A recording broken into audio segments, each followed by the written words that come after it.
Bonjour à tous, je voudrais partager avec vous ce matin une parole dans Luc 15, chapitre 8. C'est une parabole de Jésus dans une des séries qu'on pourrait intituler Perdu et retrouvé. Alors, la parabole particulière que j'aimerais lire, c'est celle qui concerne la femme ayant perdu une drachme parmi les 10 qu'elle possédait. Alors, je fais la lecture dans la version Bible du Semeur. Ou bien, supposez qu'une femme ait 10 pièces d'argent et qu'elle en perde une. Ne s'empressera-t-elle pas d'allumer une lampe, de balayer sa maison et de chercher soigneusement dans tous les coins jusqu'à ce qu'elle ait retrouvé sa pièce?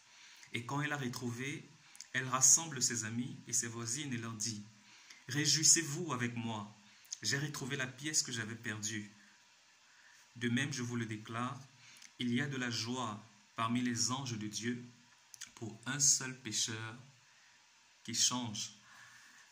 Amen. Donc là, j'ai lu des versets 8 à 10. Alors, j'ai souvent lu ce passage en comprenant ce passage comme étant relatif au contexte d'un chrétien qui aurait rétrogradé et que le Seigneur veut ramener à lui, veut restaurer à lui, ou alors d'un pécheur qui a besoin d'être réconcilié avec Dieu, étant donné que tous les hommes ont été rachetés par le Seigneur et tous les pécheurs par conséquent ont besoin de revenir au Seigneur.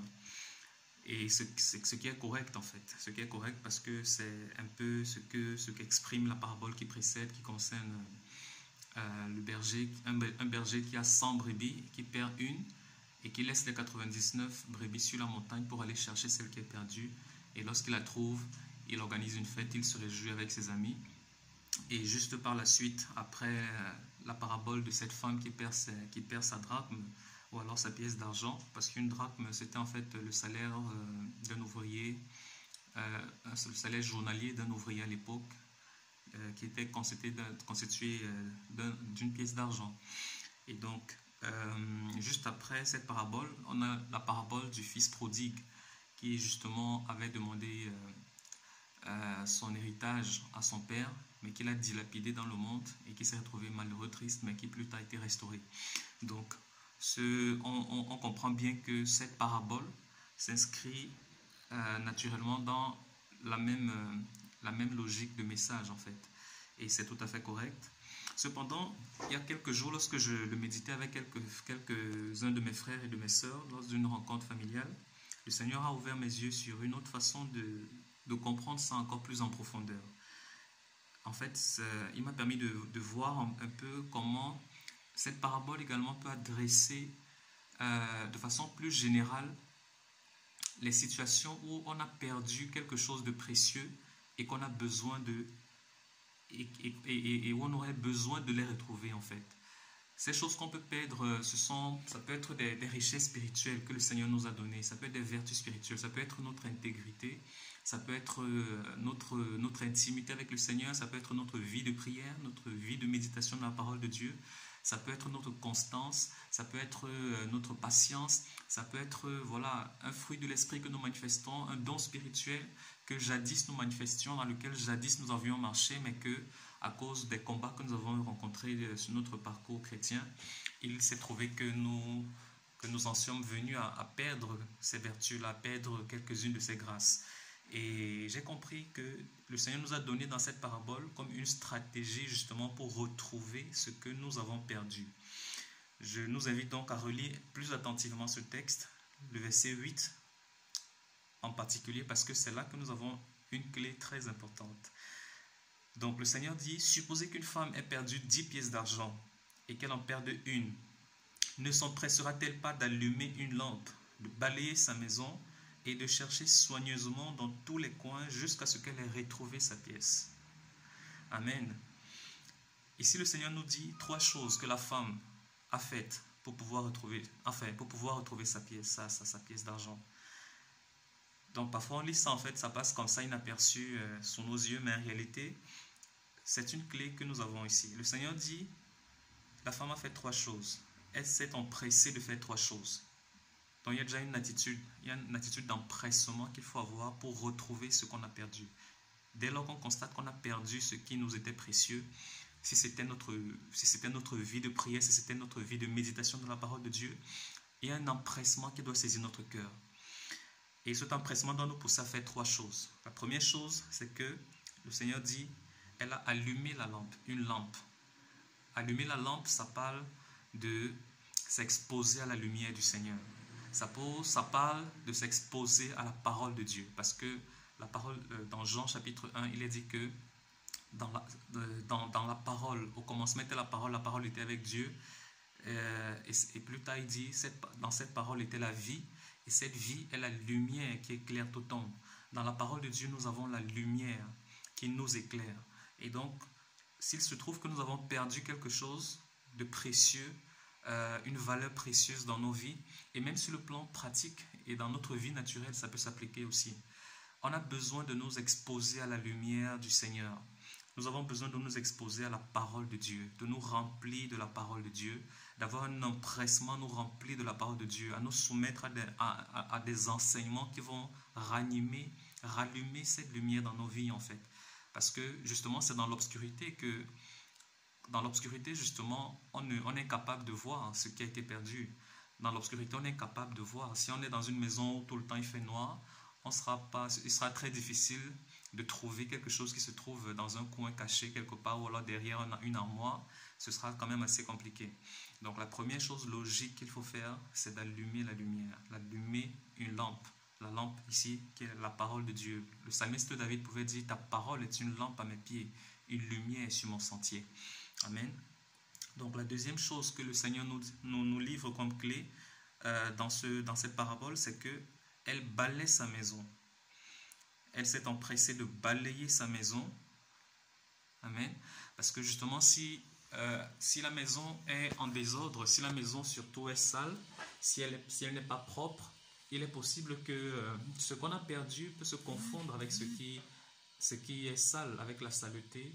Ce que nous avons perdu, surtout si c'est quelque chose qui n'a pas une taille particulièrement importante, elle peut facilement se mélanger avec la saleté, avec des déchets. Et donc du coup, on a besoin de balayer la maison. Et il faut bien noter l'ordre aussi dans lequel ces instructions apparaissent. On ne peut pas balayer la maison si on n'a pas au préalable allumé la lumière. Parce que c'est quand on allume la lampe qu'on peut voir, on peut se rendre compte à quel point la maison était sale. Et c'est parfois le cas pour notre cœur en fait. Parfois on est arrivé dans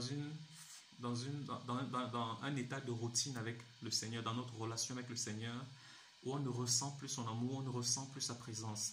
La raison serait qu'à un moment donné, la lampe s'est éteinte. Du moins, nous n'exposons plus suffisamment nos vies, notre cœur à la lumière de la parole. Et du coup, l'ennemi en profite pour amener beaucoup de saleté, de déchets dans nos cœurs. Et on ne se rend pas compte. Pourquoi? Parce qu'il n'y a pas cette lumière pour nous permettre de voir. Dans notre maison, justement, si on est dans une maison qui est constamment dans l'obscurité, on ne pourra pas constater lorsque le sol se salit, lorsque les murs se salissent, parce qu'on ne voit pas. Mais dès lors que la lumière vient, la première chose que la lumière fait lorsqu'elle arrive, c'est d'exposer justement l'état de propreté de l'environnement dans lequel on vit. Et c'est la même chose qui se passe lorsqu'on commence à s'exposer à la parole de Dieu. L'état de nos cœurs commence à être révélé. On peut se rendre compte, ah Seigneur, voici donc l'état de mon cœur. Le Seigneur révèle, la parole de Dieu révèle l'état de mon cœur. Et c'est ce que plus tard l'apôtre Paul écrit également. Il dit, toute écriture est utile pour instruire, pour éduquer, pour corriger, ainsi de suite, afin que l'homme de Dieu afin que tout homme soit accompli et propre à toute bonne œuvre. Et plus tard, un peu précédemment, le psalmiste dans les psaumes disait, voilà, on a déjà vu ça, la parole de Dieu est une lampe à nos pieds.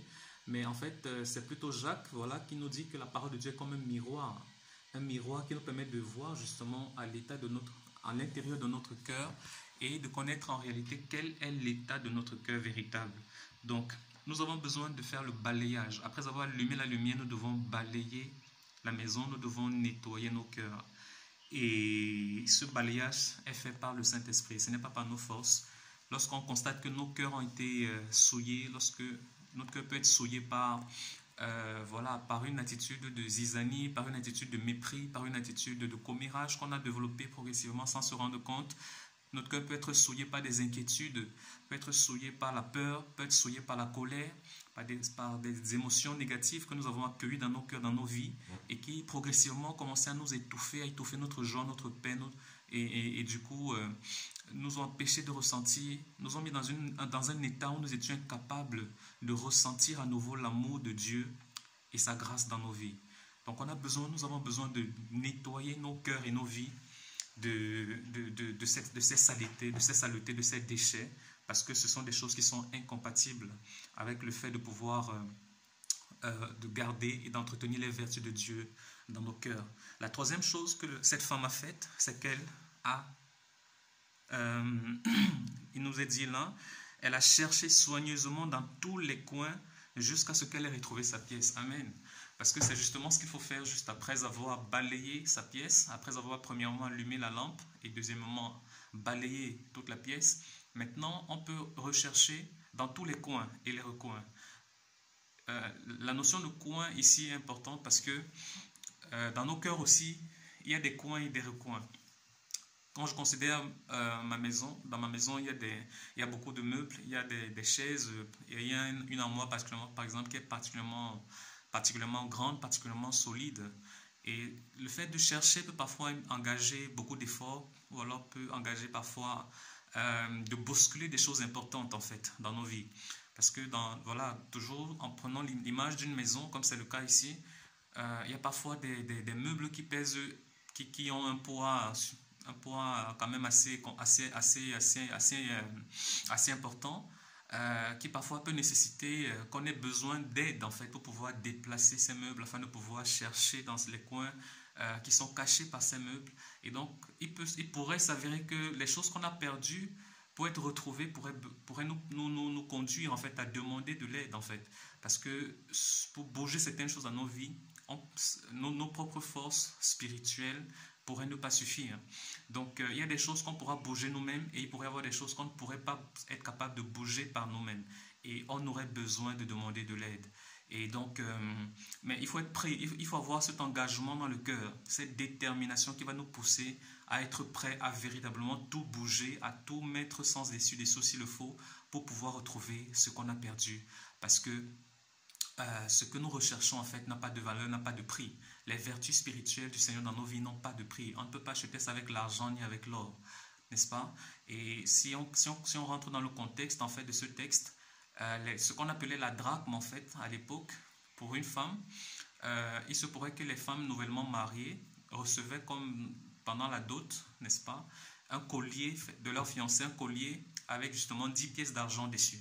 Donc la pièce que la femme recherche n'a pas seulement une valeur pécuniaire en fait, c'est au-delà d'une valeur pécuniaire, il y a une valeur affective, parce que c'est dans un contexte de fiançailles que ce collier lui avait été offert en fait.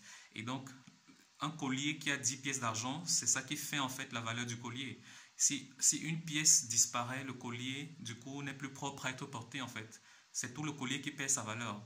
Donc du coup, vous comprenez pourquoi il est important. Il était assez important pour cette femme de retrouver la pièce qui a été perdue parce que il suffit qu'une seule pièce disparaisse du collier pour que tout le collier perde sa valeur en réalité.